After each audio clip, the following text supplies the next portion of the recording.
Mainit na usapin ngayon ang alegasyon nina Senator Robin Hood Padilla, Senator Alan Peter Cayetano, at Senator Pia Cayetano na ang muling pagbubukas ng ilang investigasyon ng National Bureau of Investigation sa pangunguna ni Director Melvin Matibag ay isa umanong paraan upang takutin ang ilang senator judges sa gitna ng impeachment trial. Ngunit kung susuriin ng mabuti, may malaking tanong na dapat sagutin. Kung ang National Bureau of Investigation ay may mandato na mag-imbestiga ng mga posibleng paglabag sa batas, kailan pa naging pananakot ang simpleng pagtupad ni Director Melvin Matibag sa kanyang tungkulin? Kung may umiiral na reklamo, kung may mga kasong matagal nang nakabinbin, at kung may sapat na dahilan para ituloy ang investigasyon, bakit agad itong bibigyan ng kulay na may kaugnayan sa impeachment? Mas mahirap paniwalaan na bigla na lamang umiral ang batas dahil sa impeachment kaysa tanggapin na ang mga kasong ito ay matagal ng bahagi ng proseso ng hustisya. Sa katunayan, marami sa mga pangalang inuugnay sa mga lumang kaso ay matagal nang nasasangkot sa iba't ibang reklamo. Hindi ito mga kasong isinilang lamang nitong mga nakaraang araw. Kaya ang tanong ng publiko ay simple lamang. May bagong kaso ba laban kina Senator Alan Peter Cayetano at sa iba pang opisyal? O ipinagpapatuloy lamang ang mga kasong matagal nang naghihintay ng aksyon? Kung ang sagot ay ang pangalawa, mahirap sabihin ito ay pananakot. Isa pang kapansin-pansing pangyayari ay ang naging kilos nina Senator Robin Hood Padilla, Senator Alan Peter Cayetano, at iba pang senator judges habang nagtatanong sa mga testigo ng prosecution. Sa isang impeachment trial, malinaw ang papel ng bawat panig.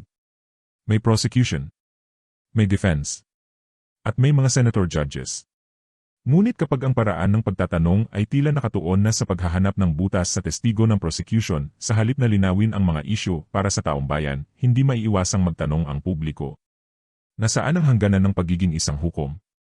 At kailan nagsisimulang magmukhang abogado ng depensa ang isang senator judge? Hindi nangangahulugan na bawal magtanong ang mga senador. Sa katunayan, mahalaga ang kanilang mga tanong upang luminaw ang mga usapin. Ngunit ang mga tanong ay dapat nakatuon sa paghahanap ng katotohanan, hindi sa pagbubuo ng depensa para sa isang panig. Halimbawa, naging sentro ng usapin ang pagtatanong ni Senator Robin Hood Padilla kay Attorney Jeremy Lotok, Regional Director ng National Bureau of Investigation Bangsamoro Autonomous Region in Muslim Mindanao, tungkol sa isang reklamong hindi pa umano opisyal na naipapadala sa kanya.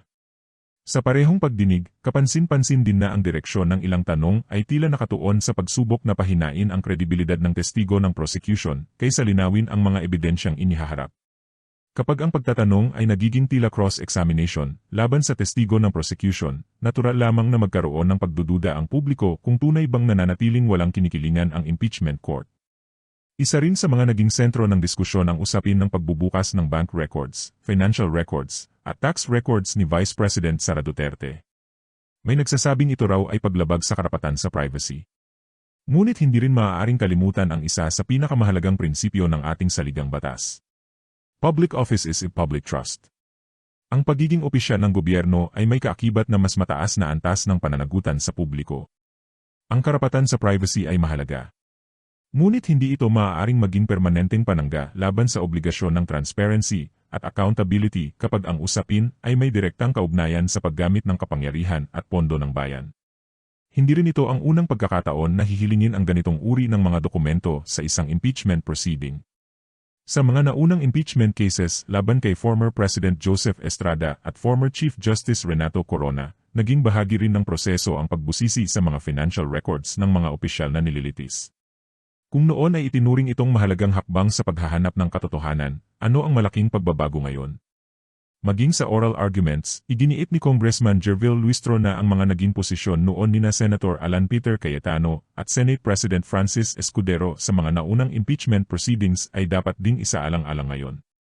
Kung babaliktarin ang dating paninindigan, hindi sapat ang simpleng pagsasabing magkaiba ang kaso.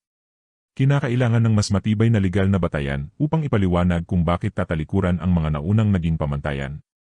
Isa pang argumento ng depensa ang tinatawag na fishing expedition.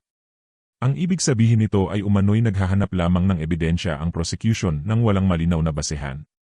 Ngunit sa kabilang banda, hindi rin maikakaila na ang ilan sa mga impormasyong pinag-uusapan ngayon ay matagal nang inilalantad ni former Senator Antonio Trillanes IV sa publiko. Ang malaking kaibahan lamang ay ito.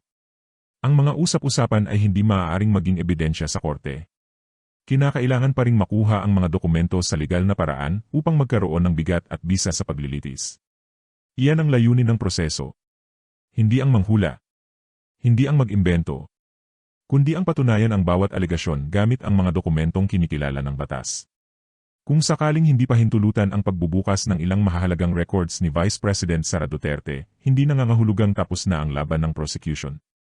Mas magiging mahirap lamang ang kanilang trabaho. Kakailanganin nilang maglatag ng ibang uri ng ebidensya upang mapatunayan ang kanilang mga paratang. Ibig sabihin, maaaring magbago ang estratehiya, ngunit hindi otomatikong mawawala ang kaso. Sa huli, ang pinakamahalagang tanong ay hindi kung sino ang mananalo. Ang tunay na tanong ay kung mananaig ba ang katotohanan. Dahil kapag ang batas ay nagsimulang yumuko sa takot, sa impluwensya, o sa politika, hindi lamang isang tao ang natatalo.